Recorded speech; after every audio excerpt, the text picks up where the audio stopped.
एक झाड तुम्ही लायलें जाल्यार तें झाडाक पोशण करून ताका उदक ओतून ताका ईट घालून तें बऱ्या तरान वाडयल्या उपरांत त्या झाडांत बरें फळ येना जाल्यार कितले बेजार जाता. राखून रावता आमी केदाळा काय हें फळ येता म्हूण. त्या देखून फळ जायचे तर एक झाड आसा जाय आनी त्या झाडाचें पोशण जाता. पोशण जाल्या उपरांत ताणें फळ दिना जाल्यार आमकां बेजार जाता आनी कित्याक येशें म्हूण आमी चिंता. थोडे फावटी आमी पळयलां पपाय रोकांत पपाय दिना जाल्यार मागीर आमी म्हणटा ओ म्हाका दिसता चेडो रोग त्या देखून ताका कातोन घाल दुसरो रोग दुसरें झाड ताच्या जाग्यार आमी लायता. एक झाड लायल्यार बरें रुचीक फळ आसता तशेंच देव आमी रुचीक फळ दिवंक आमी फळां बरीं जायचे म्हूण तो आशेता.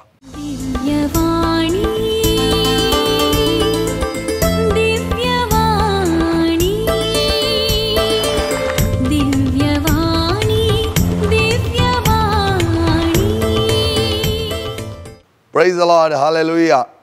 आमी सांगता पवित्र आत्म्याच्या वर्त्या जिवितांत आमी कशें वांटेली जायचे आमी कशें पवित्र जायचे ह्या विशयांत आमी येदोळस पळोवन जालां. आज आनी एक आमच्या जिवनांत देवान दिल्लें बरेंपण आमी वाखणत आसतना आमचें जिवीत जैत जोडूंक ह्या फळां बरी जावंक म्हणलें एक सवाल आमकां आज उदेता. लौकीक संवसारांत आनी धार्मीक संवसारांत आमी पळयलें जाल्यार लौकीक संवसाराक जैत भारी इम्पॉर्टंट टू बी सक्सेसफूल म्हणटा आमी. पूण आत्मीक संवसारांत आमी पळयलें जाल्यार आत्मीक रितीन आमी पळयलें जाल्यार टू बी फ्रुटफूल म्हळ्यार फळां बरी जावच्याक जेजू आमकां आपोवणें दिता. ह्या विशयांत आमी थोडे शिकोवन आज घेवया. खंयच्या तरान जेजू आमकां आपयता, खंयच्या तरान जेजू आमकां मुखारसून व्हरता आसतना खंयच्या तरान आमचें जिवीत आमी मांडून हाडीत जाय. मनशाक दिल्लें जिवीत अमूल्य जावन आसा. त्या खातीर हें जिवीत फळां बरीत करच्याक ह्या जैत जोडच्याक म्हळ्या विशयांत आमी आज वांजेला मुखांत उल्लेख करन आसा. Praise the Lord, hallelujah, hallelujah, hallelujah. जैत्यवन जावच्याक यशस्वी जोडच्याक ह्या संवसारांत जायते जाणां पेसाडटात. आज आमी पळयलें जाल्यार जायत्या जाणांक यशस्वी जाय जाय. जायत्या जाणांक इतले स्पिडार वचून आसात की सक्सेसफूल जाय जाय. हेरांच्याकी चड आपूण प्रसिद्ध जाय जाय. हेरांच्याकी चड प्रामुख्यता हांवें जोडी जाय आनी म्हजें नांव येत जाय म्हणलें एक लौकीक संवसारांत आमकां पळोवंक दिसता. असो अर्थ न्ही ते आमी कांयच करिनासतना रावचें म्हूण. असो अर्थ जावन आसा आमी उन्नतेक पावो जाय आनी ह्या रितीर आमी पळयत आसतना प्रामुख्यता आमकां दिसता आमचें जिवन बऱ्या तरान मांडून हाडूंक. हें वाजबी खंयच्याय रितीर आमी पळयलें जाल्यार जिवन बऱ्या तरान मांडून हाडूंकूच आमकां सोम्यान ह्या देवान आमकां रचयल्लें जावन आसा. देवाच्या रचनेचें एक वर्तें फळ कितें गे म्हळ्यार देवान आमकां रचलां तर ताचें बरेंपण मुखारसून व्हरच्या खातीर. त्या खातीर सगळ्या मनजातीक आनी ह्या संवसाराक रचयल्ल्या उपरांत वस्तू रचयल्ल्या उपरांत मनशाक dominion he gave dominion to the humans over other creatures म्हणटात. म्हळ्यार डॉमिनेट करूंक न्ही बऱ्या तरान ते चलोवन व्हरूंक त्या प्रमाणे त्या रचनेचें जतन करूंक मनशा कुळार रचयल्लें जावन आसा. त्या देखून मनशाच्या सैमांत अपुरबाय तरान जियेत आसतना आमचीं कार्यां आमचीं कामां बऱ्या तरान करूंक आमकां आपोवणें दिलां. त्या खातीर आमी तें यशस्वी जोडच्या खातीर करचें जावन आसा आनी आमच्या जिवनांत बऱ्यांतलें बरें कामां करता आसतना त्या हंताक आमकां वचोंक आदार जाता. ताका आमी म्हणटा to be successful in life. But what is the ultimate goal of our life हें आमी पळयलें जाल्यार जायत्या जाणांक तें समजणी दुसऱ्या तरान घेतिल्ली जावन आसा. Ultimate of goal of my life to reach that destination, this destination, I want to be this, I want to be that. The ultimate goal of your life and my life is to be happy. संतोशान जियोवच्या खातीर. त्या खातीर आमी संतोश पयलें आपणावंक त्या संतोशान वांटेली जावंक तो संतोष म्हजे थंय भरपूर तरां बरोवंक हांवें प्रयत्न करचे त्या देखून टू बी सक्सेसफूल कॉम्पिटिटीव वर्ल्डांत जावन फळां बरी जावच्या टू बी फ्रुटफूल म्हणल्यार आत्मीकपणाक आमी येवचें बरें.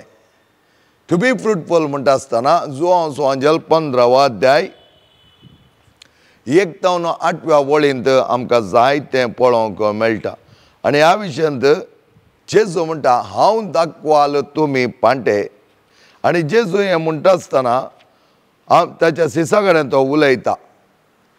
हें संभाशण जावन आसा आमी पळयलें जाल्यार जेजूचें ऑलमोस्ट 11चें संभाशण. मरणाच्या तणीर आसच्या ताका, खुर्साचें मरण पावो जाल्ल्या ताका आनी तें वेंगोंक वेच्या ताका आपल्या शिसां कडेन धाडचें 11चें संभाशण जावन आसा हें. हांव जावन आसा दाखवाल तुमी जावन आसात पांटे. आनी कित्याक त्या दाखवाली सांगाता पांटे एक जावन रावता आसतना यथेश्ट फळ तुमी दिवचें जाय म्हूण तो सांगता. यथेश्ट फळ आमी दिवचें जाय त्या खातीर ताचें संभाशण निमाण्या जेवणाच्या उपरांत ताच्या शिसा लागीं ताणें उलयलें जावन आसा. आतां आमी कित्याक यथेश्ट फळ दिवचें जाय खंयच्या तरान आमी फळ दिवचें म्हूण पळयलें जाल्यार एक बिझनेस हांवें घालें तर तें बिझनेस लॉस सर्वेच्या खातीर न्ही, प्रॉफीट जावच्या खातीर आनी तें बऱ्यान चलचें म्हणून एक म्हजें आशा जाता. एक योजन हांवें हातीन घेतलें जाल्यार तें योजन संपूर्ण जाय. जावंक पुरो इव्हेंट मॅनेजमेंट म्हणटा आमी ह्या दिसांनी. इव्हेंट मॅनेजर येवन तें इव्हेंट ताका दिलें जाल्यार ताचे सगळे इव्हेंट्स बऱ्या तरान जावंक तो जायते दीस रात म्हणल्यार बरी मेहनत काडटा. कित्याक ताका तें इव्हेंट बरें जालें जाल्यार ताका आनी कितें जाय चड ऑर्डर मेळटात म्हण ताका कळीत आसा. खंयचोय मनीस इव्हेंट मॅनेजर हें इव्हेंट पाड जाय ह्या इव्हेंट बऱ्या तरान मुखारसून वचून वचो म्हण चिंतना बऱ्यान तें जाय सक्सेसफूल जाय आनी तातूंत ताका शाबासकी लाभा जाय म्हूण तो चिंता. तशेंच बऱ्या तरान कशें एक बिझनेस चला जाय या एक योजन चला जाय या हातीन घेतिल्लें काम चला जाय म्हूण आमी चिंता. देवाकय आपल्या भुरग्यांनी बरें करी जाय म्हूण मन आसा. त्या देखून उत्पत्ती ग्रंथांत आमी पळयलें जाल्यार देवान मनशाक तेज्या सुरपान आनी सारक्यान रचल्या उपरांत त्या मनशाक ह्या रचने वयर अधिकार दिलो, जबाबदारी दिली. जबाबदारी वापरबायतारान ती चलोवच्या खातीर. एका वेळा ती त्या प्रमाणे चलोवना तर तें मनशाचें पडणें जाता. देवान दिल्ली जबाबदारी तें चलोवच्या खातीर जावन आसा. आमी 8व्या वळींत पळयलें जाल्यार तुमी यथेश्ट फळ दिवन म्हजें सीस म्हूण दाखोवन दिल्ल्यान म्हज्या बापाची महिमा परगट जातात. Praise the Lord, hallelujah. बापाची महिमा परगट जावची पळय तुमी यथेश्ट तरान फळ दिवन म्हजें सीस म्हूण मानून घेतिल्ल्या देखून. त्या देखून आमी कॉम्पिटिटीव वर्ल्डाक वचना. सिसांच्या जिवनान पळयलें जाल्यार तांकां केदळ पवित्र आत्म्याच्या जिब्यांनी तांच्या थंय आस ते वर्ते नवे सावन भोगलें आनी नव्या वर्त्या हुरुपान ते वेता आसतना तो कितें करता हो कितें करता म्हळ्यार कॉम्पीट तांचे थंय नातलें.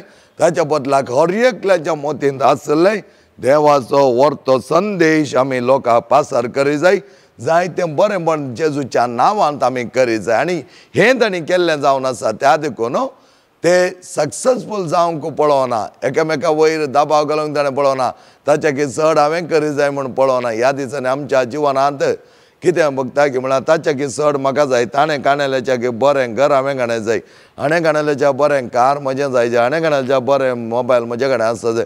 अशें आज वस्तू केंद्रीकृत आमचें जिवन जाल्ल्या देखून आमी जायते वटेन कॉम्पिटिटीव हेरान वयर कॉम्पिटिशन करूंक पळयता.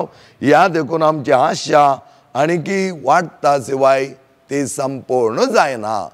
त्या खातीर जेजू बऱ्या तरान 8व्या वळेन 15वा अध्याय जुआंव सुवांजल 15वा अध्याय 8व्या वळेन म्हणटा तुमी फळ यथेश्ट फळ दिवन म्हजें सीस म्हूण दाखोवन दिल्ल्यांत म्हज्या बापाची महिमा परगट जाता. आनी सोम्यान केलें हर एक ताच्या बापाची महिमा परगट करच्या खातीर ताच्या परगट जिणयेंत तो वेता आसतना बापाच्या नांवांत ताणें सगळीं कार्यां केल्लीं जावन आसात. बाप आनी हांव एक जावन आसा. जो कोण बापा सत मानता तो म्हाका सत मानता, जो कोण म्हाका सत मानता तो बापाक सत मानता म्हणलो उल्लेख जेजून अपुरबायतारान करून दिल्लो जावन आसा. आनी अशें आसता मोगाच्या भावांनो आनी भयणीनो आमच्या जिवनांत ती फळां बरी जावच्याक आमकां आपोवणें दिलां देवाची महिमा आमची फळां बरी जिणी जावंक शकली तर आमी कसलें फळ दिवंक आशेता म्हणलें आमी चिक्कें पळोवया फळ आमी दिवंक कशें आसा जाय कसलें फळ दिवंक आमी तयार आसा जाय एक झाड तुमी लायलें जाल्यार तें झाडाक पोशण करून ताका उदक ओतून ताका ईट घालून तें बऱ्या तरेन वाडयल्या उपरांत त्या झाडांत बरें फळ येना जाल्यार कितलें बेजार जाता राखून रावता आमी केदाळा काय हें फळ येता म्हूण त्या देखून फळ जाय तर एक झाड आसा जाय आनी त्या झाडाचें पोशण जाता पोशण जाल्या उपरांत ताणें फळ दिना जाल्यार आमकां बेजार जाता आनी कित्याक येशें म्हूण आमी चिंता थोडे फावटी आमी पळयलां पपाय रोखांत पपाय दिना जाल्यार मागीर आमी म्हणटा ओ म्हाका दिसता चेडो रोग त्या देखून ताका कातोन घाल दुसरो रोग दुसरें झाड ताच्या जाग्यार आमी लायता एक झाड लायल्यार बरें रुचीक फळ आसता तशेंच देव आमी रुचीक फळ दिवंक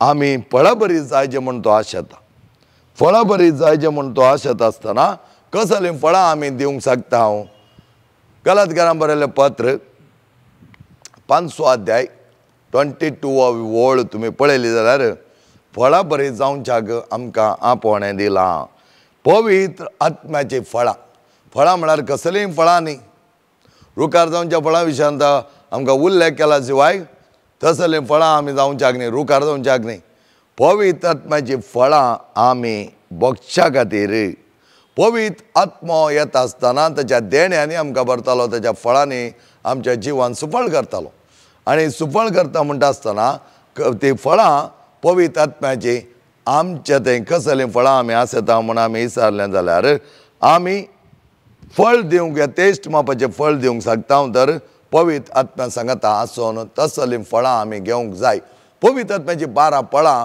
आतां आमी उल्लेख करन त्या प्रमाणे आमचें जिवन मांडून हाडूंक जाय पयल्यान पयलें मोग जावन आसा पवित्र आत्म्याचें वर्तें फळ तें पवित्र आत्म्याचे देणी कशी आसात की तशें फळां आसात पवित्र आत्म्याचें फळ मोग संतोष समाधान संतोष वय केदाळाय आमी संतोशान आसा जाल्यार तें पवित्राचें फळ संतोशान आसूंक आमचें थंय दरबस्त मापान देवान दिल्लें बरेंपण आमी वळणून घेवंक जाय आनी त्या प्रमाणे आमचें जिवन मांडून हाडूंक जाय त्या देखून देव आमकां कितेंय करता तर तें कित्याक करता देव आमचें थंय बरेंपण हाडच्याक पवित्र आत्म्याची फळांत आमी फळां बरी जाल्या तर संतोष आमचे थंय आसतालो समाधान आमचे थंय आसतलें शांती आसतली एकामेका सांगात उलयतना समाधानान बऱ्यान आमी उलयतले सोंसणेकाय सोंसून व्हरचें जायते फावटी आमकां सोंसून व्हरोंक कश्ट जातात त्या वेळार आमी कितें करता आमकां आमचें जिवन मांडून हाडूंक कश्ट जातात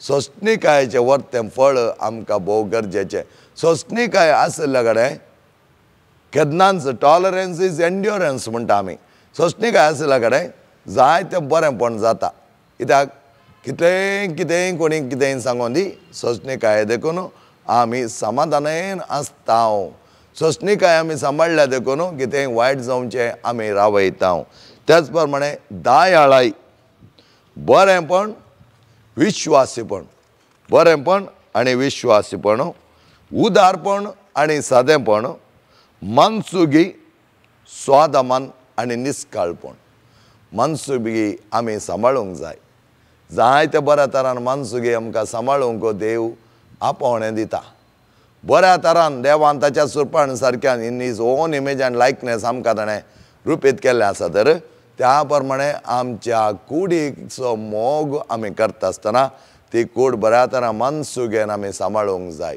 आमच्या अंतस्करणाची नितळाय आमी सदांच सांबाळटा आसतना निश्काळपण आमी सांबाळटा आसतना आमची कूड आमी पंख्याक वाटेर घालूंक तयार ना मेळ्ळ्या बरी अर्दें कुरें वस्तूर न्हेसोन आमची कूड हेरांक एक्झिबिशन प्रदर्शन करूंक न्ही ती कूड पवित्र आत्म्याच्या वर्त्या फळांनी भरली मनसुगी सांबाळूंक आनी निश्काळपण आमी जिवंक स्वादमान करूंक जांक पुरो थोडे फावटी आमकां उद्रेकीत करता थोडे फावटी आमकां ओडण्याक काडटा थोडे फावटी आमकां ताळण्याक काडटा स्वादमान त्या देखून आमच्या कुडी वयर आमी दाबाव घालच्या बदलाक कूड बऱ्या तरान सांबाळूंक आमी शिकल्यानंतर मनसुगीताची सांगत येता, निश्कळपणी येता, स्वादमानी येता.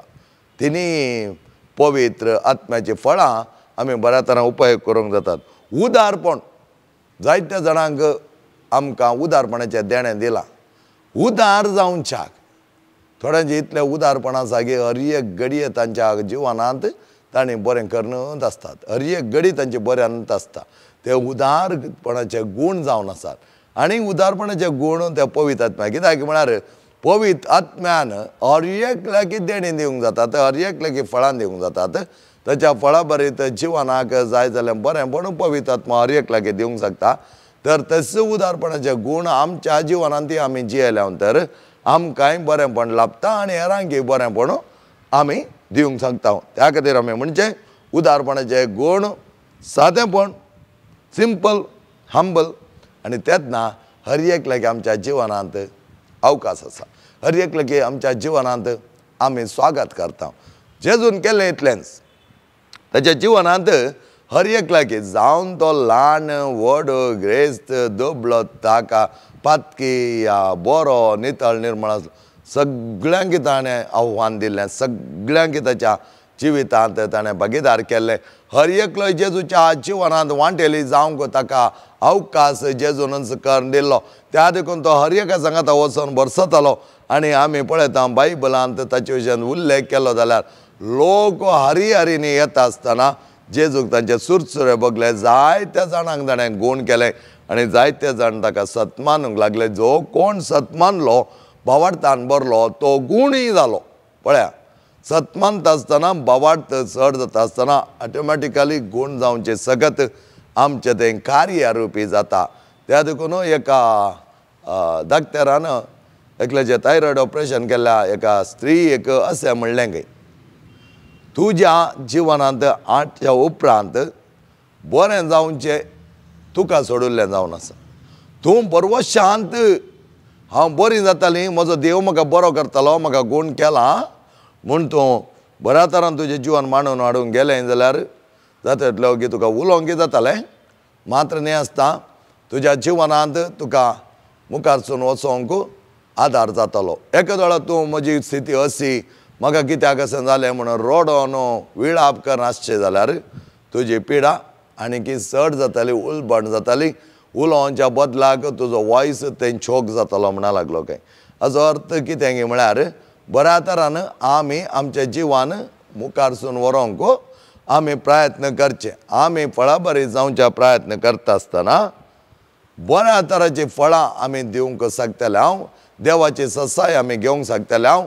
आनी त्या प्रमाणे देवाची ससाय आमी घेता आसतना देवूच आमच्या सांगाता रावोन आमी फळां बरी जावच्याक आमकां आदार दिता आसतना थंय बापाची महिमा आनी पदवी परगट जाताली. दुसऱ्या रितीर आमी पळोवचें जाल्यार मातेवचो वंजल 3रो अध्याय 8व्या वळेर फळां पश्चाताप पावच्यांत आसात. रुचीक फळां दिजे जाल्यार रूख बरो आसा. त्या देखून आमी म्हणटा फळां पळोवन आमी रूख कसो आसलो म्हणून आमी उल्लेख करता. त्याच प्रमाणे आमी पश्चाताप पावच्यांत आमची फळां आनीक रुचीक जातात. खालतेपणाचें जिवन जियोंक पश्चाताप पावचें म्हळ्यार आमी केल्ल्या चुकीक आमी वळखून घेवन ताचो निर्धार आमी करचो आनी मुखार हांव असले चूक असले पातक करचो ना म्हूण खालतेपणान विधेय जावन देवा मुखार आमी खालती जावची. देवाचेर वंदोन रावचें, देवाचेर वंदोन जियोवचें. म्हजें जिवन आसा तर तें देवान दिल्लें, देव मुखारसून व्हरता त्या प्रमाणे तो चलोवन व्हरता म्हणून समजोन म्हजें जिवन त्या प्रमाणे हांवें मुखारसून व्हरोंक जाय जाल्यार म्हाका देवूच म्हजो हात धरून चलयता. बरोकलो याजाक म्हणा लागलो तुजी विंसवणी ही सिल्वर जुबलीच्या एका सर्मावार तो म्हणटालो तुजी विंसवणी देवाची विंसवण. देवान तुका हाताक हात धरून मुखार व्हरचें जावन आसा.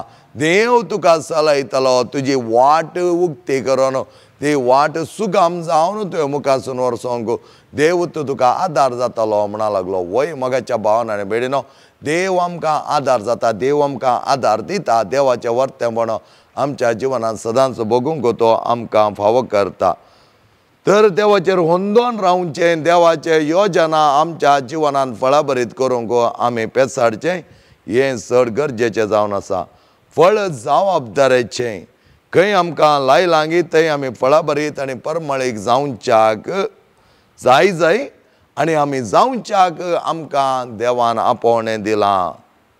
जावंक पुरो म्हज्या कुटुंबांत, जावंक पुरो म्हज्या समुदायांत फळाभरीत जावच्याक.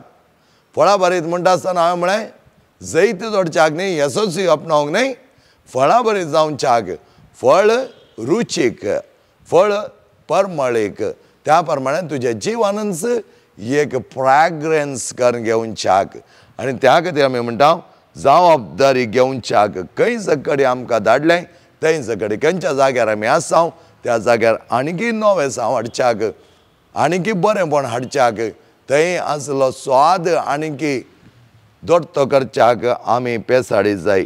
आमच्या कामाच्या वावराच्या जाग्यार जावंक पुरो, ह्या खंय सकयल आमी समारंभांत आसां जावंक पुरो, थंय सकडी आमी स्वादिश्ट जावच्याक आमकां आपोवणें दिलां. फळाभरीत जावच्याक आमकां आपोवणें दिलां.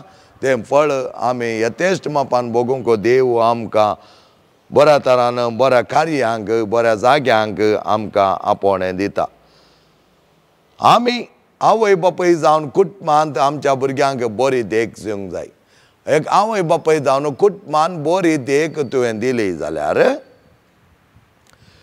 ती तुजी भुरगीं मुखल्या जनांगाक जाय जाल्यार बरेंपण राखून दवरतालीं. तांचे थंय तुजे बरे गूण आनी तुजे बरे शिस्त ती सांबाळटालीं. आनी तेंच तांच्या भुरग्यांक ते दिता आसतना आमचे सगळे कुटुंबाचे समुदाय या आमी सांगता आसतना हर एकी बरेपणांत आमी सांबाळूंक शकता. त्या खातीर बरी आवय बापूय फळाभरीत आनी देवाक महिमा दिवची आनी देवाची महिमा परगट करची आवय बापूय बरी आसतना सगळें बरेंपण जातालें, वायट थंय घडचें ना. तेसले देखी बरीत जिवन एकवटी जिवन जियोंक कुटुंबांत आमकां आपोवणें दिलां. समुदायांत तोच एकवट एकामेका कडेन शेअरिंग करचें, एकामेका कडेन वांटून घेवचें, एकामेकाच्या गरजा पावचें, एकामेकाच्या वर्त्या जिवितांत आमी वांटेली जावचें जावन आसा. तर मोगाचें न्हू, आमकां सांपाल म्हणटा तुजी दाव तूं दाव, इनाम मेळटा या ना तें तुका नाका. कित्याक तुजी दावणी देवाचे वर्तें कार्यां ताची पदवी आनी महिमा परगट जावच्याक ती दावणी खंयच्या तरान ती मुखारसून व्हरत जाय देवाक कळीत आसा. त्या प्रमाणे आमचें जिवन मुखारसून व्हरचें. तर आतां आमी पळयलें जाल्यार फळां आमी पळयलीं, पवित्र आत्म्याचे फळां भरीत आमी जिवन जियोंक 12 फळां आमी घेवची. आमी पाश्चात्ताप पावोन आमचें जिवन बऱ्या तरान मांडून हाडच्या खातीर आमी आमची पातकां वळखून घेवन खालती जावच्याक. तिसरें आमी पळयल्यार जबाबदारी घेवच्याक. खंय सकयल आमकां लायलांगी थंय फळां भरीत जावन बरें फळ दिवच्याक आमी सदांच आमच्या कुटुंबांत समुदायांत ह्या वावराच्या जाग्यांनी ह्या खैर सकडी खंय आमी आसांगी, जावंक पुरो आमचे विद्या संस्थे आसात, जावंक पुरो आमचे हॉस्पिटल आसात, थंय सकडी आमी मनशापण जबाबदारी तरान जियेल्या तर जायते फळां भरीत आमी जावच्याक जाता. 3 तरांचे रूख आसा म्हणटात. पयलो रूख फळां भरीत रूख, जायते फळ तो दिता आनी त्या रुखाक विशयान आमकां बरो मनोभाव आसता. कित्याक फळां भरीत रुखाक 2 फातर चड, कित्याक तातूंत फळ आसा त्या देखून सगळे लोक ताका फातर उडोवंक पुरो. पूण तो फळां भरीत जाल्यार देखून ताका फातर पडटा. शिवाय फळ नातल्या रुखाक कोणूच गण्य करूंक चड वचना. तर हांवें आनी तुवें फळां भरीत जाय. फळां भरीत जाता आसतना जायते कांटे कुंटे येताले, जायत्याक मान अवमान जाताले, जायतीं जाणां तुका पात्रायतालीं, जाल्यार तुवें भियोवची गरज ना. फळां भरीत जावच्याक आनी फळ दिवन यथेश्ट मापान फळ दिवन म्हजें सीस म्हूण मानून घेतल्या म्हज्या बापाची पदवी आनी महिमा परगट जाताली म्हणून आमचो स्वामी आमकां सांगता. आनी दुसऱ्या तरेचो रूख आसा लुकाच्या वांजेलांत आमी पळयलें जाल्यार लुकाचो वांजेल आमकां भोव अपुरबाय तरान उल्लेख करना म्हणटा. हो वांजेलांत आमी मुखार पळयला अंजुराचो रूख. थंय वचून हांव पळयता आनी त्या अंजुराच्या रुखाक जेजू म्हणटा हो रूख कांय फळ दिना कातर, तोटा माले म्हणटा कातर, आनी तसो कामगार म्हणटा ना 1 वर्स आमी पळोवया आनी केल्लो वेळ आमी दिवया, आनी ते उस्तोन ताका ईट घालना हेच्या वर्साक थोडो फळ दिनातल्यार तो आमी कातरून उडयव्या. आनी त्याच प्रमाणे आमकां देवान जायते अवकाश दिल्यात. जायत्या अवकाशांत आमकां कितले आमी वायट केलें जाल्यार बरेपणां घेवच्याक आमकां अवकाश दिला. अंजूरच्या रुखा बरी आमकां फळां बरी जावच्या घेवच्या वर्सांत टायम येता आसतना फळ दिनातल्या मागीर कातरून उडया. तर मोगाच्या भावान आनी भयणीनो, आमी फळां बरी जावच्याक आमकां ह्या पोवणें मेळना. तिसरो तराचो रूख आसा बरो सोबीत, जेजो म्हणटा लुकाच्या वांजेलां परत 5वो बोआपुरबायचो रूख तो, आनी रुखाचें फळ आसा कोण ना म्हणून इतल्या बऱ्या तरान तो सुरंगायिल्लो 5वो दिसतालो. पूण रुखा लागीं वचोन पळयतना एकच एक फळ ना, एकच एक फळ ना. डिसेविंग ट्री म्हणटा आमी. त्या देखून Jesus curses the tree, Jesus curses the tree, fig tree म्हणटा आमी. आनी डिसेविंग ट्री म्हणटा आसतना थोडे आमचे जिवानी तशेंच आसता. आमी पळोवंक सोबीत दिसता, बरें दिसता, पूण भितरल्या भितर आमचे तें तसलें खोटेपण आसा तर बरो रूख न्हय तो. फळ दिवचो रूख न्हय, फळ दिना. दिवच्या बरी दिसता पूण ताचे तो कांयच एक्सपेक्ट करूंक जायना. तर असले 3 रूख आमी पळयले. कसले फळ दिवचे, 3 तरेची फळां दिवंक, 3 तरेचे रूख. पयलो फळां बरीत रूख, दुसरो फळ दिवना वस्तून ताका ईट घालता आसतना येवच्या वर्सा फळ दिवच्या खातीर ताका थोडो अवकाश दिल्लो आसा. तिसरो डिसेविंग ट्री, पळोवंक सोबीत दिसलो, बोआपुरबायची पानां आसलीं, 5वो आसलो, पूण रुखा लागीं वचोन पळयतना एकच एक फळ ताणें दिवंक ना. आतां आमी आमच्या जिवनांत कशें फळां बरी जावचें, कशें फळ दिवचें, हें एक सवाल आमकां उदेता. पयल्यान पयलें पाळां आसा जाय. फळ दिवचे खातीर पाळां आसा जाय. पाळां ना तर रूख सुकता. पाळां ना तर रूख फळ दिवंक शकना. पाळां आसूंक जाय. आनी फळ त्या खातीर जेजो म्हणटा 4थ्या वळेंत जुआंवचो वांजेल, 4थ्या वळेंत कितें म्हणटा पळया, तुमी म्हजे थंय एकवटान रावा तेन्ना हांव तुमचे थंय एकवटान रावतालो.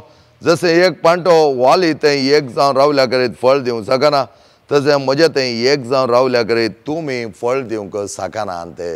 तुमी फळ दिवंक शकना. जेजू बऱ्या तरान सांगता, वर्स 4, चॅप्टर 15 वर्स 4, तुमी फळ दिवंक शकचे ना. त्या देखून म्हजे थंय एक जावन रावा तेन्ना हांव तुमचे थंय एकवटान रावतालो. पवित्रपणान एक जावचें, देवाच्या उतराचेर बलिश्ट जावचें. पवित्रपणान एक जावन देवाच्या उतराचेर बलिश्ट आमी जावचें. तें उतर आमच्या सगळ्या काळजांत आमी जागोवन दवरचें, आनी तेंच उतर आमच्या उतराद्वारे भायर येवचें. आनी फळां बरी जावच्याक आमी कशें फळ दिवचें म्हणल्यार एक रुजवात जावन आसा. दुसरें मागणें जावन आसा. मागणें फळां बरी जावच्याक. आनी तसलें मागणें म्हणल्यार फळां आमचे थंय बऱ्या तरान रोमलीं तर खंडीत जावन आमी बरें फळ दिवंक शकतले. तुमी येसोसी जोडूंक जाय तर मोगाच्या भावान आनी भयणीनो, जायत्या जाणांक मग यशस्वी आमकां चड पळोवंक मेळना, पूण एक कडेन आमकां पळोवंक मेळटा. जोशुआचो बूक 1 अध्याय 8वी ओळ. जोशुआचो बूक 1 अध्याय 8व्या वळेंत आमकां अशें सांगलां पळया, धर्मशास्त्राचें पुस्तक सदांच तुज्या वोंटाचेर दवर. धर्मशास्त्राचें म्हळ्यार पवित्र ग्रंथ सदांच तुज्या वोंटाचेर दवर. तातूंत बरयलां तें तुवें सत्रान पाळचे खातीर दीस आनी रात ताचें ध्यान कर. तातूंत बरयलां, ह्या पवित्र बायबलान कितें बरयलां तें सत्रायेन पाळच्या खातीर दीस आनी रात ताचें ध्यान कर. दीस आनी रात ध्यान करताचो खरो अर्थ तुका समजतलो. कित्याक पवित्र आत्म्याचें एक देणें जावन आसा. देवाच्या उतराची समजण दिवचें, देवाच्या उतराचो अर्थ समजशें करचो. तेन्ना तूं तुज्या सर कामांनी सुपाळ जातलोय आनी तुका जैत लाभतालें. जोशुआच्या ग्रंथांत जैता विशयांत आमकां जाला. केन्ना त्या पवित्र पुस्तकाचें उतर आमच्या जिवनांत आमी पाळयलें तेन्ना बऱ्या तरान तें सांबाळून हाडल्या तेन्ना देवाच्या उतराचेर आमी बलिश्ट जाल्ल्या तेन्ना ते आमकां जैत हाडटलें, सुफळ जातलोय, फळ दिवचो जातलोय, मात न्ही जैत हाडटलें. केन्ना तो फळ दिताय तेन्ना जैत तुका फाटलाव करनत आसता. आनी अशें आसता देवाची वर्ती मांडवणी जावन आसा आमी फळां बरीत जावच्याक.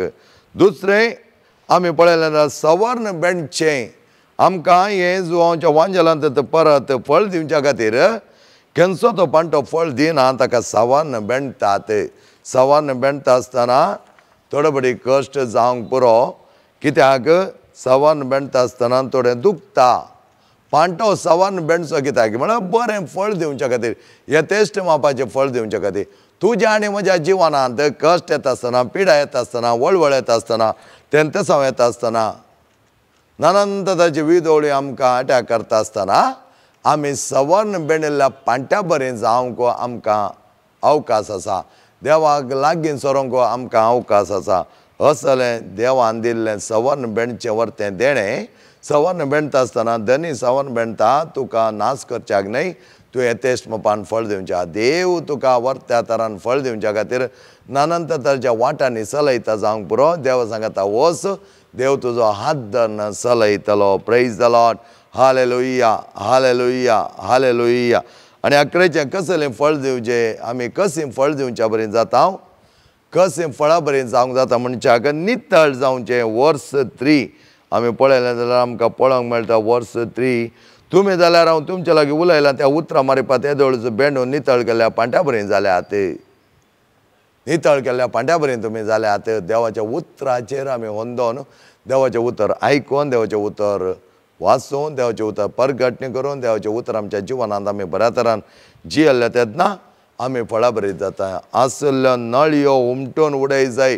आमच्या जिवनांत कितें नळयो आसात, नाका जालो तो दुस्मान येवन वायट बी तो ओंपून गेलो जाल्यार ते नलयो जातात. ते नलयो काडून आमी उमटून उडोवंक देवाचो आदार आमी मागत जाय. प्रत्येक तरा मोगाचें न्हू, आमी कशीं फळां बरीं जावचीं म्हणल्यार आमच्या थंय पाळां आसा जाय, सवर्ण बेंडटा आसतना भियोंक नजो. फळां बरीं जावच्याक म्हाका सवर्ण बेंडटा म्हणली समजोन म्हजें थंय आसा जाय. नितळ जाय जाय, नितळ जाय जाय. नितळ जाल्यार मात्र फळ दिवंक आमी शकतले. शिवाय पातक जेवसाचे नाका जाल्ली कुतांत्री आमच्या जिवनांत दवरून आमी फळ दिवंक शकना. तर मगेच्या भावान आनी भयणीनो, आमचें जिवन बऱ्या तरान फळां बरीं जावच्या देवान आमकां आपोवणें दिलां. जैत जोडच्याक न्हय, जावंक पुरो फळां बरीं जाताना जैत तुज्या फाटल्यान तेचा. कितें म्हणटा जोशुआचो ग्रंथ, तुवें जैत जोडनो सुफळ जावच्याक देवाच्या उतराचेर ध्यान कर. दीस आनी रात म्हळ्यार बरीं त्या उतराचेर ध्यान कर आनी तसो तुका तो अर्थ समजोन दितालो. आनी त्या उतरा प्रमाणें तूं तुजें जिवन मांडून हाड, त्या उतरा प्रमाणें तुजें जिवन चलय. आनी अशें आसता देवूच तुजे सांगाता सदांच आसतालो. सोम्याच्या नांवान सोम्याच्या अमली रक्ताचें बळ चड आनी चड मापान तुजे थंय जावच्याक आनी तुज्या जिवनांत भरच्याक जेजू आदार जावं दी. सोमीन तुका राखोनी आनी सांबाळून दी. देवरतें जिवनांत भागीदार जावच्याक सरस्वती देवाचे सर अजापां आमच्यो जावच्याक. प्रत्येक तरा विनोद गांगुळे आनी त्याच्या टिमाक आनी आमकां सर्वांकी सोमी फळां बरीत करून दी. यथेश्ट मापान फळ दिवन तुमी म्हजे सीस म्हूण मानून घेतल्यान म्हज्या बापाची पदवी आनी महिमा परगट जाताली म्हणटा जेजू. तेच महिमा परगट जावच्याक तुवें आनी हांवें फळां बरीत जावंक देव आमकां आशिर्वादान बरोवन दी. बापाचे आनी पुताचे आनी पवित्र आत्म्याचे नांवी आमेन.